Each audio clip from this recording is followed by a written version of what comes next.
Doctores, muy buenas noches. Bienvenido a esta sesión del día de hoy. Vamos a dar inicio a la sesión con la doctora Magíster Susana Dylan Segura Valenzuela. Por favor, quisiera más puntualidad. No podemos airar a nuestros ponentes, por favor. Muchas gracias. Demos inicio a la sesión del día de hoy. Buenas noches con todos. Doctor Susan, puede iniciar, por favor. Gracias. Muy buenas noches, doctor. Muy buenas noches a los presentes. Para mí es un honor volver a estar en el Instituto INLADES para compartir alguna disertación. El tema que vamos a abarcar el día de hoy es acerca de la prescripción de la acción penal en los delitos contra la administración pública, para lo cual vamos a abarcar tres temáticas. Primero vamos a determinar las principales reglas de prescripción en los delitos comunes y segundo vamos ya a ver de manera específica las reglas especiales de la prescripción para los delitos de corrupción o delitos contra la administración pública.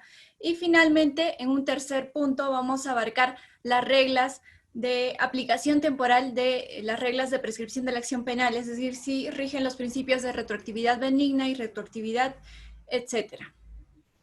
En ese sentido, vamos a empezar por señalar lo siguiente. A ver, parece que no pasa la diapositiva.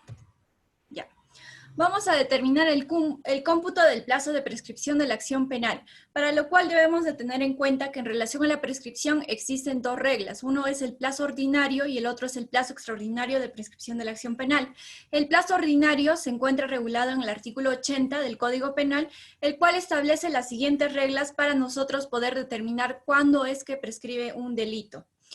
La primera regla es que el plazo de prescripción de la acción penal para un delito es el máximo de la pena del delito. Por ejemplo, si estamos ante el delito de homicidio simple, el plazo máximo de la pena es un plazo de 20 años. Entonces, si se toma en cuenta el plazo ordinario, la prescripción para el delito de homicidio va a ser a los 20 años de transcurridos desde la comisión de este delito.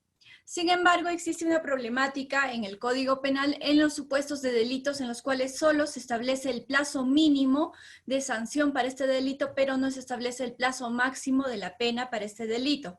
Por ejemplo, antiguamente en los casos de violación sexual se establecía o se graduaba la pena en razón a la edad del agraviado. Por ejemplo, si teníamos un agraviado menor de 8 años, entonces la pena era no menor de 15, si era de 20, si es un agraviado de 10 años, la pena es no menor de 20, pero no se establecía el plazo máximo. Entonces, este tema fue abarcado en el recurso 2860-2006 ANCASH, en el cual se estableció que para estos casos se tenía que aplicar la pena mínima que establecía en el segundo rango de estos delitos. Por ejemplo, si estamos ante un delito de violación sexual cometido a un menor de 6 años y el tipo penal solo nos dice que la pena será no menor de 20 años, pero no nos establece el plazo máximo, pero luego establece que para los delitos cometidos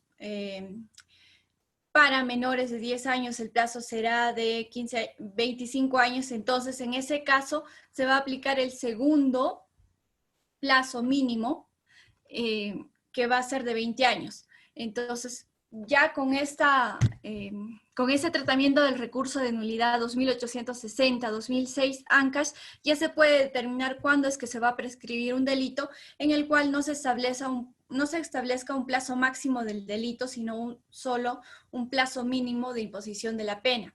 La segunda regla es que no será mayor a 20 años en los casos en los cuales la pena sobrepase los 20 años.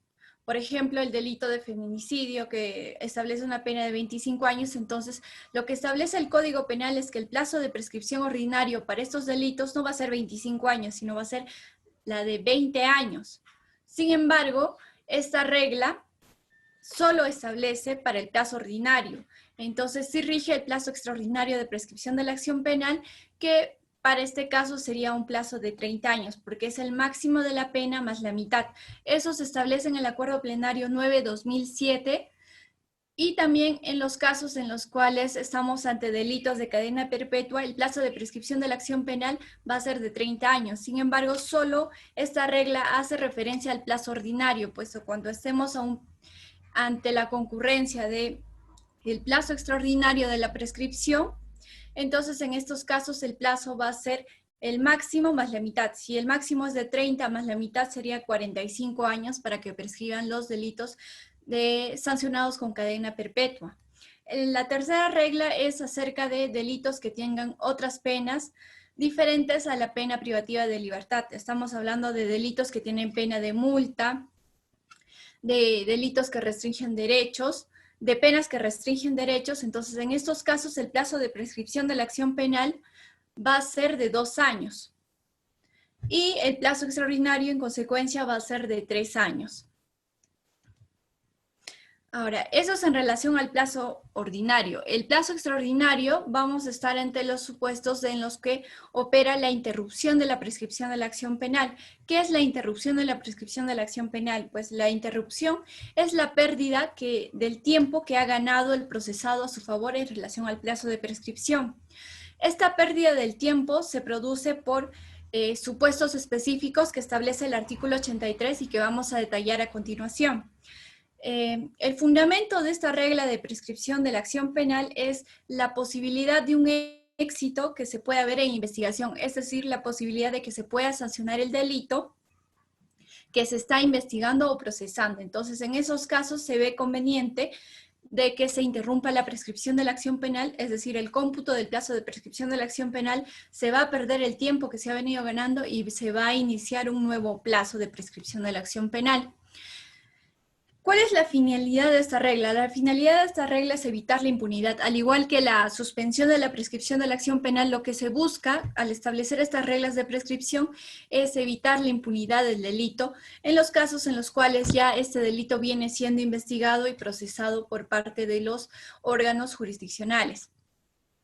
Ahora bien, ¿cuáles son los supuestos de interrupción de prescripción de la acción penal? Los supuestos se encuentran regulados en el artículo 83 del Código Penal. El primer supuesto es cuando estemos ante actuaciones del Ministerio Público o de las autoridades judiciales. Esta regla es un tanto genérica y no establece de manera específica en qué casos vamos a estar ante una interrupción de la prescripción de la acción penal.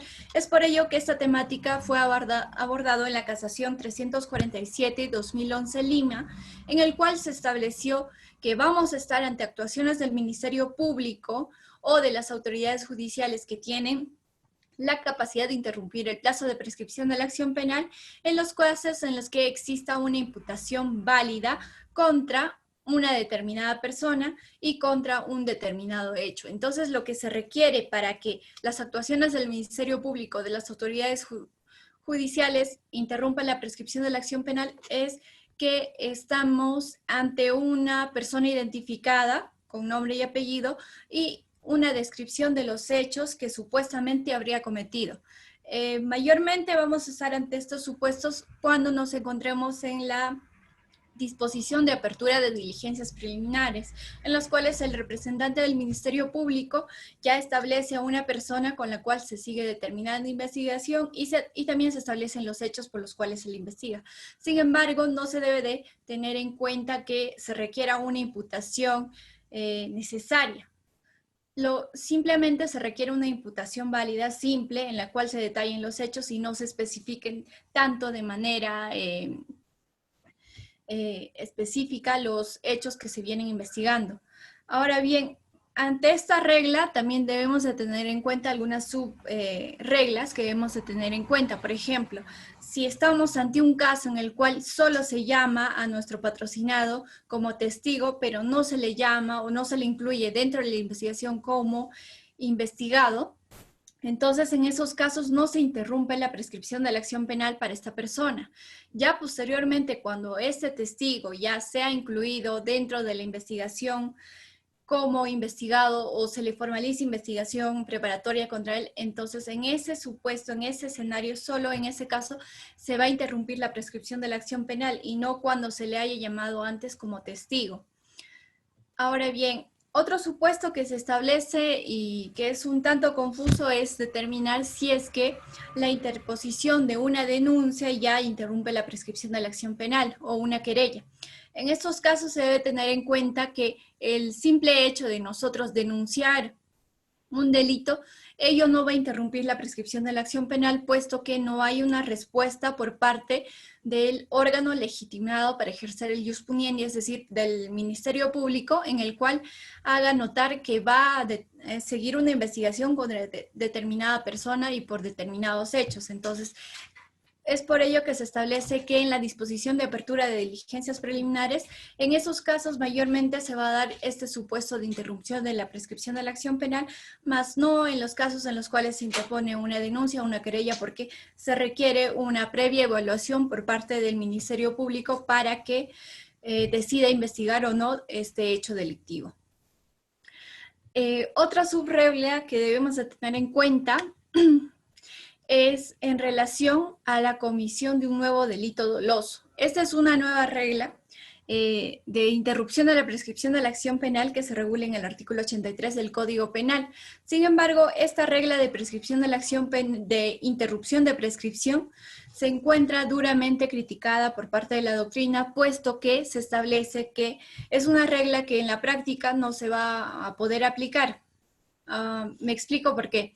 Por ejemplo, si estamos ante una investigación en la cual nuestro patrocinado supuestamente comete un nuevo delito doloso, supuestamente debería interrumpirse la prescripción de la acción penal, pero para que se interrumpa la prescripción de la acción penal se requiere una sentencia firme del nuevo delito doloso que ha cometido mi patrocinado, puesto que recién en ese estadio nosotros vamos a poder determinar que efectivamente mi patrocinado cometió un nuevo delito doloso.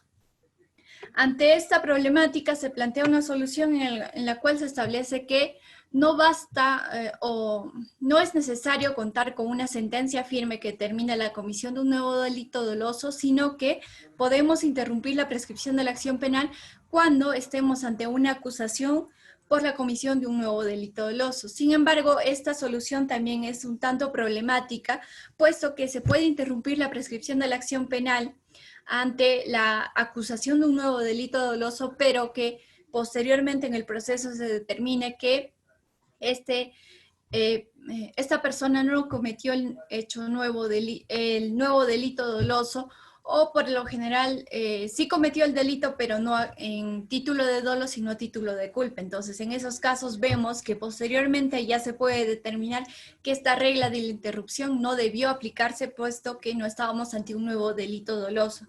Es así que en base a todas estas problemáticas que se presentan en relación a esta regla, se postula que debería de derogarse del Código Penal. Incluso su aplicación hoy en día es casi nula, puesto que no existe las garantías necesarias para nosotros poder aplicar esta regla de la prescripción de la acción penal. Sin embargo, el último párrafo del artículo 83 establece un plazo máximo de prescripción de la acción penal. ¿Qué es lo que dice? Sin embargo, la acción penal prescribe en todo caso cuando el tiempo transcurrido sobrepasa disculpen, sobrepasa en una mitad al plazo ordinario de prescripción. ¿Qué es lo que nos establece? Disculpen un momento, parece que me ha dado un ataque.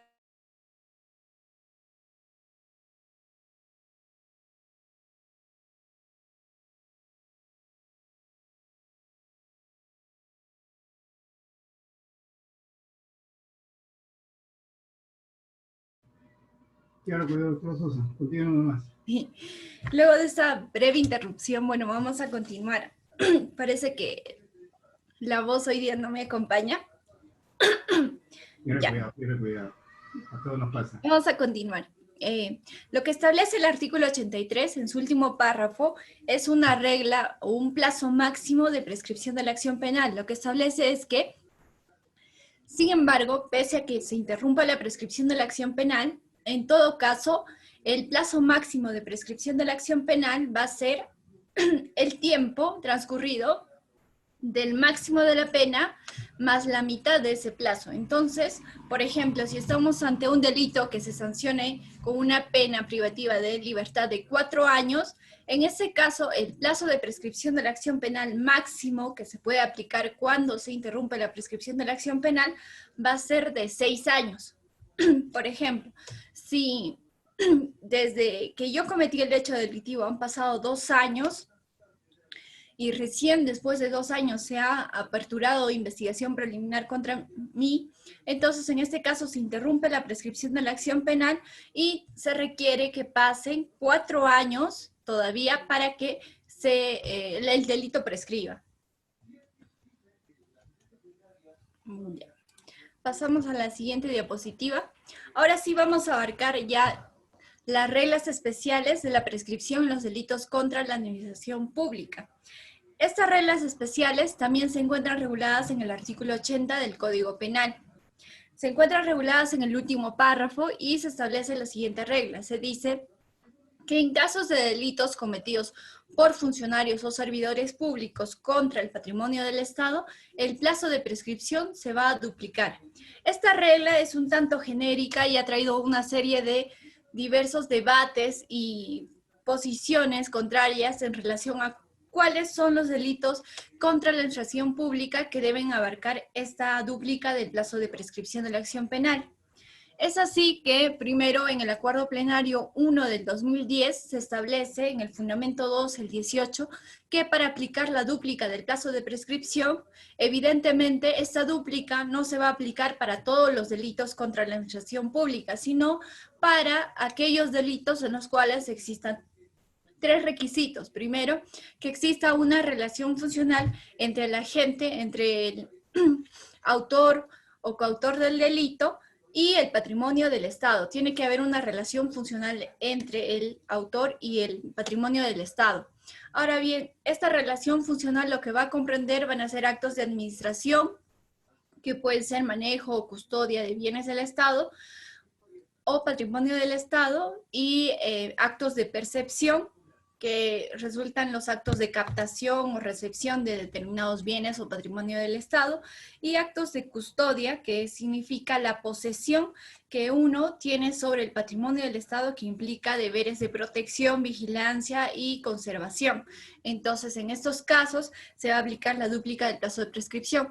Asimismo, se establece que esta relación funcional también se puede dar mediante una orden verbal, en las cuales se encarga a determinado funcionario o servidor público determinadas funciones. De hecho, sin embargo, también se planteaba la problemática de si esta dúplica del plazo de prescripción abarcaba al extraneus o no, es decir, a los particulares que participaban en la comisión de delitos contra la administración pública. En ese sentido, se estableció el Acuerdo Plenario 2 del 2011, que en el Fundamento 15 al 19 estableció que los extraneus, al no infringir un deber especial, no era pasible que se les aplique la dúplica del plazo de prescripción de la acción penal. Sin embargo, al margen de estos acuerdos plenarios, tampoco se tiene un escenario claro en el cual se pueda determinar qué delitos contra la administración pública son pasibles de dúplica del plazo de prescripción. En ese sentido, Parión Arana desarrolla 3 posturas que se plantearon en la doctrina para nosotros determinar qué delitos contra la administración pública se duplica el plazo de prescripción de la acción penal. Estas 3 posturas son las siguientes. Primero, se hablaba de una interpretación restrictiva en la cual se establecía que solo para los delitos contra la administración pública en los cuales se determine de manera específica como bien jurídico protegido el patrimonio del Estado, solo en esos delitos se podía aplicar la dúplica del plazo de prescripción de la acción penal. Sin embargo, esta posición era demasiado restrictiva y no abarcaba la finalidad que el legislador había tenido en relación a esta regulación del artículo 80. La segunda postura era ya una postura extensiva. ¿Por qué? Porque se establecía que se aplicaba la dúplica del plazo de prescripción de la acción penal para los delitos cometidos por funcionarios o servidores públicos en los cuales se afectase de manera directa e indirecta el patrimonio del Estado. Esta posición es algo arbitraria, puesto que si hablamos de delitos que afecten de manera indirecta el patrimonio del Estado, podemos hablar del delito de omisión y rehusamiento a los deberes funcionales, en los cuales, debido a la omisión de determinado acto de un funcionario público, esto puede acarrear o traer consigo una indemnización para la persona que se ha habido afectada por esta omisión de los deberes funcionales.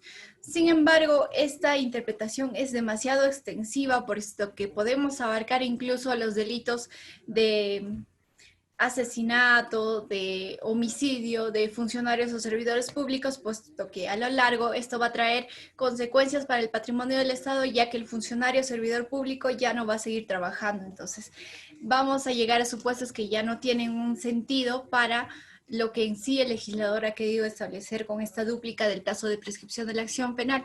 Es por eso que Parión Arana establecía que deberíamos estar en una postura intermedia en la cual se determine que solo se va a aplicar la dúplica del plazo de prescripción de la acción penal para los delitos contra la administración pública en los cuales se afecte de manera directa el patrimonio del Estado. Asimismo, si tenemos en cuenta esta regla, vamos a considerar que el delito de colusión, peculado, malversación van a ser pasibles de aplicar la dúplica del plazo de prescripción de la acción penal. Incluso en delitos como negociación incompatible u otros, se tiene que ver si es que existe una afectación directa al patrimonio del Estado para que se determine antes si se aplica o no la dúplica del plazo de prescripción de la acción penal. Asimismo, se debe tener en cuenta que con este artículo 80 también se establecen los supuestos en los cuales el funcionario o servidor público comete cualquier delito común que no sea un delito contra la administración pública, pero que afecte directamente al Estado. Entonces, en estos casos también se va a duplicar el plazo de prescripción de la acción penal. Un delito común como, por ejemplo, hurto, estafa o daño que afecte directamente al patrimonio del Estado y que haya sido cometido por un funcionario o servidor público, entonces en estos casos también se va a aplicar la dúplica del plazo de prescripción de la acción penal. Sin embargo, todo esto o todo lo regulado en el artículo 80 del Código Penal en el último párrafo solo va a ser de aplicación para los delitos cometidos hasta el 17 de agosto del 2017. ¿Por qué señalamos esto?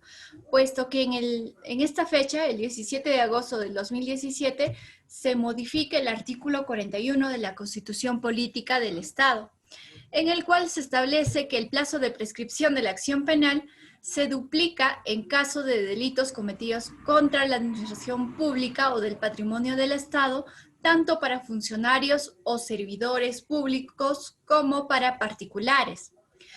Asimismo, establece que la acción penal es imprescriptible en los supuestos más graves conforme al principio de legalidad. Esta nueva regla de la prescripción de la acción penal resulta un tanto imprecisa, puesto que no se establece cuáles son los delitos contra la administración pública que van a ser imprescriptibles. Segundo, se genera la duda de si esta dúplica del plazo de prescripción de la acción penal va a ser para los extraneos o no se va a aplicar para los extraneos. De una leída rápida podemos determinar que ya después del 17 de agosto del 2017, ya todos los delitos contra la administración pública cometidos por funcionarios o servidores públicos van a ser pasibles de dúplica del plazo de prescripción. Entonces, en estos casos ya nosotros no vamos a ver si afecta o no afecta directamente al patrimonio del Estado, sino que de plano ya vamos a aplicar la dúplica del plazo de prescripción de la acción penal. Segundo, en relación al extraneus, nosotros, bueno, al respecto tengo un artículo que he publicado y en el cual yo considero que esta dúplica del plazo de prescripción de la acción penal no se va a aplicar para el extraneus. ¿Y por qué?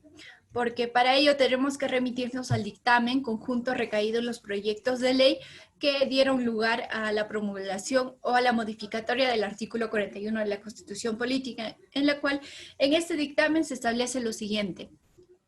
Se debe comprender un mecanismo que comprenda también a los particulares en tanto sujetos potencialmente agresores de los bienes jurídicos inherentes a la administración estatal. ¿Qué es lo que nos quiere decir con este párrafo? Nos está queriendo decir que debemos aplicar la dúplica del plazo de prescripción de la acción penal para los delitos contra la administración pública cometidos por particulares. Ustedes bien saben que en relación a los delitos contra la administración pública existen dos apartados. Primero, los delitos contra la administración pública cometidos por particulares y los delitos contra la administración pública cometidos por funcionarios o servidores públicos. Entonces, lo que el artículo 41 de la Constitución Política nos quiere decir es que se va a aplicar la dúplica del plazo de prescripción de la acción penal para los particulares que cometan un delito contra la administración pública. En ese sentido hablamos del delito de usurpación de funciones, ostentación de títulos o cargos que no te corresponden, etcétera. O el ejercicio ilegal de la profesión. Entonces, en estos casos también se va a duplicar el plazo de prescripción de la acción penal, pero para los casos en los cuales por ejemplo, estemos ante delitos contra la administración pública cometidos por funcionarios o servidores públicos en los cuales participa un extraneus, ya sea un contratista de una determinada obra pública, entonces para el extraneus no se va a aplicar esta dúplica del plazo de prescripción de la acción penal. Sin embargo, al respecto también hay posturas en contra, como por ejemplo García Cabero, que considera que también para el extraneus se va a aplicar la dúplica del plazo de prescripción de la acción penal. Es en ese sentido que posteriormente yo creo que ya mediante casos la Corte Suprema va a tener que pronunciarse sobre esta ambigüedad que trae la redacción del artículo 41 de la Constitución Política del Estado. Asimismo, también señalaba que no se establecen cuáles son los supuestos o cuáles son los delitos en los cuales la acción penal va a ser imprescriptible. En ese sentido, el dictamen también establece algunas pautas para que posteriormente se regule en el Código Penal de manera específica qué delitos contra la administración pública son pasibles de ser imprescriptibles. Un primer supuesto es que estemos ante un alto grado de incidencia o ocurrencia. Por ejemplo, delitos de gran incidencia, estamos con el delito de colusión, peculado, cohecho. También hablamos de penas altas. Si hablamos de penas altas, está el delito de colusión, de cohecho. El tercer requisito es pluralidad de agentes. Podemos hablar del delito de colusión, incluso cohecho y peculado. 4, complejidad para detectar o investigar los delitos. Básicamente el delito de cohecho, de colusión. Y el cuarto supuesto es que afecten al patrimonio del Estado. Entonces, vamos a ver que teniendo en cuenta estos requisitos ya podemos determinar que incluso el delito de peculado, el de colusión y cohecho pueden ser delitos pasibles de imprescriptibilidad. Sin embargo, hasta la fecha todavía no se establece de manera específica en el Código Penal cuáles son los delitos imprescriptibles. Entonces, en ese caso, no podemos aplicar esta regla de imprescriptibilidad de los delitos más graves, puesto que no se ha regulado todavía en el Código Penal. Hasta el momento, entonces, después del 2017, vamos a aplicar la dúplica del plazo de prescripción de la acción penal en todos los delitos contra la administración pública cometidos por funcionarios o servidores públicos e incluso por particulares. Pero antes del 2017 sí vamos a tener en cuenta las pautas desarrolladas en el Acuerdo Plenario 1 del 2010, en el 2 del 2011 y la afectación directa del patrimonio del Estado para determinar en qué caso se duplica el plazo de prescripción de la acción penal.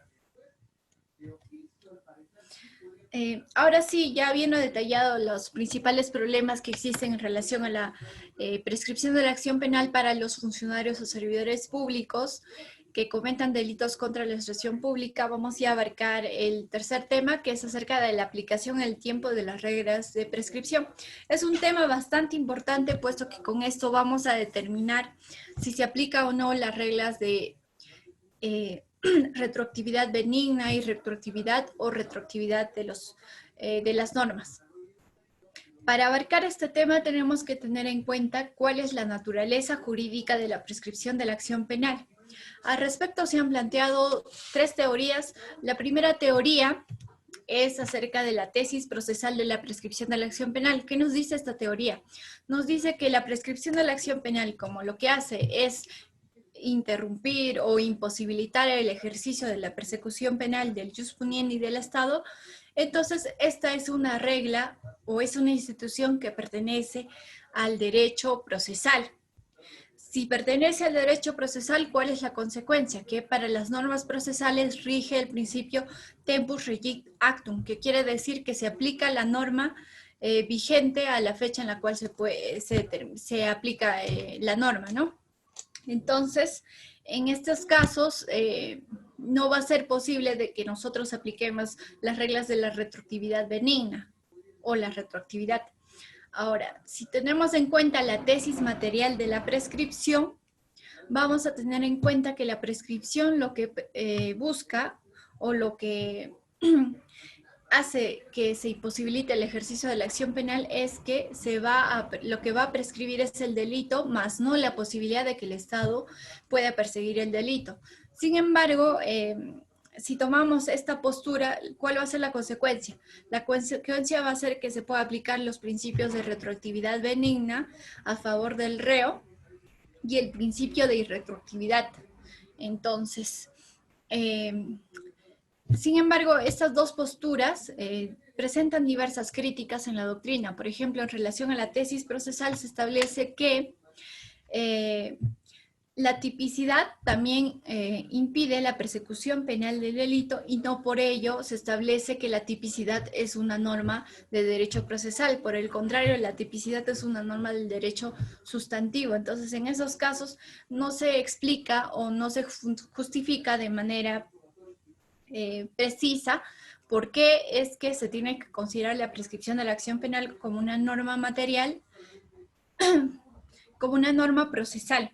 Ahora, en relación a la tesis material también se critica de que de un día para otro no puede prescribir el delito. Es decir, el día lunes yo considero que tal hecho es delito y el día martes yo considero que tal hecho no es delito. Entonces no se puede dar esos saltos. Es por ello que se establece que la prescripción de la acción penal no es que prescribe el delito, sino lo que prescribe es la facultad que tiene el Estado para poder perseguir los hechos delictivos. Entonces, al presentar diversas críticas, tanto la tesis procesal y la tesis material, se debe establecer que en el derecho existen ciertas instituciones limítrofes entre lo procesal y lo material, y la prescripción es una de estas instituciones limítrofes en los cuales no se puede establecer a ciencia cierta si es una norma procesal o es una norma material. Asimismo, al respecto se tiene establecido que el principio tempus regic actum no solo rige para las normas de carácter procesal, sino también en especial estas normas que afecten o tengan intromisiones sobre derechos fundamentales. En estos casos no va a ser posible de que se aplique el principio tempus regic actum, tal como lo establece el artículo 9.3 de la Constitución de España. Asimismo, en el caso peruano debemos de tener en cuenta el dictamen de la Comisión Interamericana de Derechos Humanos en el caso Alan García, en el cual se establece que la retroactividad de la ley penal y la retroactividad benigna abarcarían no solo a los preceptos sustantivos o normas sustantivas, sino también a los preceptos adjetivos o normas sustantivas que afecten cuestiones de derecho sustantivo. En ese sentido, vemos que la prescripción de la acción penal es una institución que afecta, si la consideramos como una norma procesal, ojo, es una institución o es una norma que va a afectar derechos sustantivos, como por ejemplo el derecho al plazo razonable que se encuentra o se desprende del derecho al debido proceso. Entonces, en esos casos vemos que no importa tanto si se determine que la naturaleza procesal o material de la prescripción de la acción penal, sino que lo que importa en sí es la intromisión o la afectación que tiene esta norma para con derechos fundamentales. Y si esto es así, debe regir el principio de retroactividad benigna y el principio de irretroactividad de las normas. Al respecto, la jurisprudencia ha establecido que las reglas de prescripción de la acción penal forman parte de las normas de derecho sustantivo. Es por ello que aplican el principio de irretroactividad y retroactividad benigna. Vamos a ver algunos ejemplos. Esta sentencia, la primera es la sentencia del Tribunal Constitucional recaído en el expediente 10.302-2006, en el cual se prohíbe la aplicación retroactiva de la ampliación de los plazos de prescripción de la acción penal.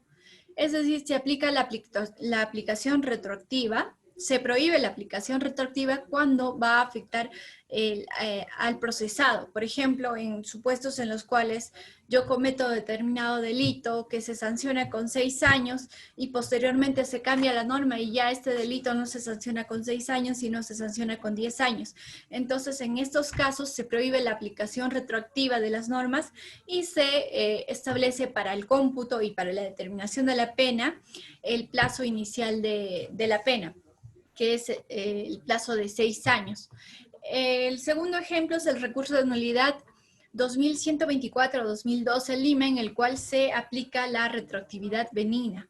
Es un caso totalmente contrario. Por ejemplo, es un caso de una persona que se le procesa por un delito en el cual se sanciona con una pena privativa de libertad de 15 años, pero posteriormente esta norma se modifica y ya no se establece una pena de 15 años, sino se establece una pena de 10 años. Entonces, en este caso, se aplica el principio de retroactividad benigna y para el cómputo del plazo de prescripción de la acción penal se aplica la pena de 10 años, más no la de 15 años, la cual estaba vigente al momento en el que cometió el hecho delictivo. La tercera es una casación reciente emitida por la Corte Suprema, la casación 666-2018 Callao, en la cual se establece que en relación a la regla sui generis de suspensión de la prescripción de la acción penal, que establece que la formalización de la investigación preparatoria lo que va a hacer es suspender la prescripción de la acción penal.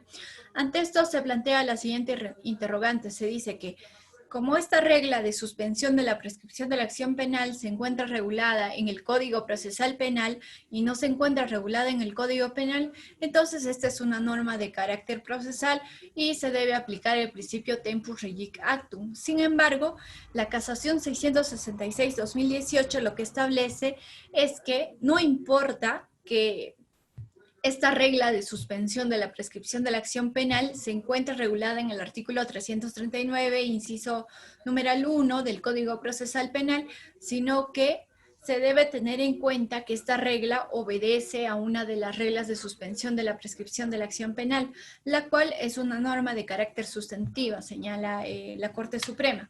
Es en ese sentido que establece la siguiente regla. Se dice que el factor de aplicación no es la fecha de la actuación procesal, sino la fecha de la comisión del delito. ¿Y qué nos quiere decir con esto? Es que si a la fecha de la comisión del delito ya estaba vigente el artículo 339, numeral 1 del Código Procesal Penal, entonces es posible de aplicar la suspensión de la prescripción de la acción penal por formalización de la investigación preparatoria. Pero si es que tú has cometido el delito antes de que entre en vigencia este artículo 339, numeral 1 del Código Procesal Penal, entonces si tú has cometido antes de la vigencia, no se te puede aplicar a ti esta nueva regla de suspensión de la prescripción de la acción penal. ¿Ello por qué? Porque señala que las reglas de la suspensión de la acción penal son normas de derecho sustantivo y por ende rigen los principios de irretroactividad y el principio de retroactividad benigna. Al respecto, también Silva Sánchez señalaba que si bien no existe un derecho a la prescripción, lo cierto es que una vez que se establezcan los plazos y las reglas para determinar el cómputo del plazo de prescripción de la acción penal, lo cierto es que no se puede negar que estas reglas y estos plazos no sean una garantía para el procesado. Entonces, es por ello que se concluye que en relación a las normas o las reglas de la prescripción de la acción penal va a regir el principio de irretroactividad y retroactividad benigna de las normas. Y dicho esto, termino la ponencia. Si es que tienen algunas interrogantes o algo que no haya quedado claro, yo estoy dispuesta a contestar las preguntas que se me realicen. Doctora, si alguna pregunta, inquietud hacia la ponente, por favor. Algo que no esté claro, alguna duda, inquietud, por favor. Doctora, una pregunta, Fernando Jorge Cárdenas. Sí, dígame, doctor. En el caso de Ernesto Schultz, que fue por mucho tiempo un reo contumaz, hay una casación al respecto. Si me podría hacer recordar en ese momento, porque habla que con la contumacia se vuelve a hacer un nuevo cómputo, un nuevo inicio de la prescripción. ¿Podría hacerme recordar, doctora, por favor? El caso de Ernesto Schultz. Voy a compartirles una jurisprudencia en la cual tengo ese recurso de nulidad para explicarles. Gracias. Un momento.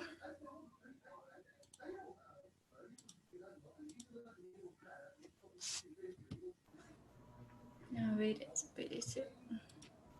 Buena intervención, doctor Jorge. Doctor Fernando. Gracias. Sí, es una pregunta bastante interesante, puesto que me permite desarrollar una de las reglas de la prescripción de la acción penal, el cual es acerca de la suspensión de la prescripción.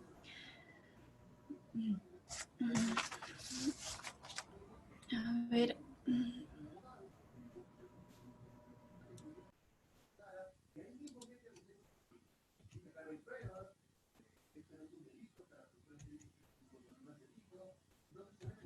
Ya, a ver. No sé si pueden visualizar la diapositiva.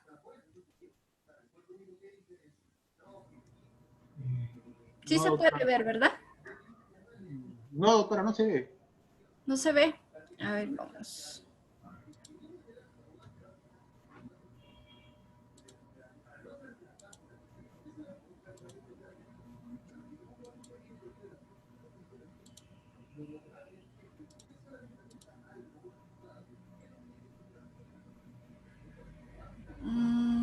A ver, parece que no lo tengo. Bueno, ya. Parece que no puedo compartirlo, pero sí puedo señalar cuál es el recurso de nulidad. Bueno, como ustedes saben, en relación a la prescripción de la acción penal tenemos dos reglas de prescripción. La primera es la interrupción y la segunda es la suspensión de la prescripción de la acción penal. La suspensión de la prescripción de la acción penal va a ser en aquellos supuestos en los cuales estemos ante un obstáculo legal que lo que hace es imposibilitar el ejercicio de la acción penal y por ende, cuando estamos ante estos obstáculos, lo que va a pasar es que ya no se va a computar el plazo de prescripción de la acción penal, se va a suspender este plazo y se va a empezar a contar este plazo cuando se supere este obstáculo legal.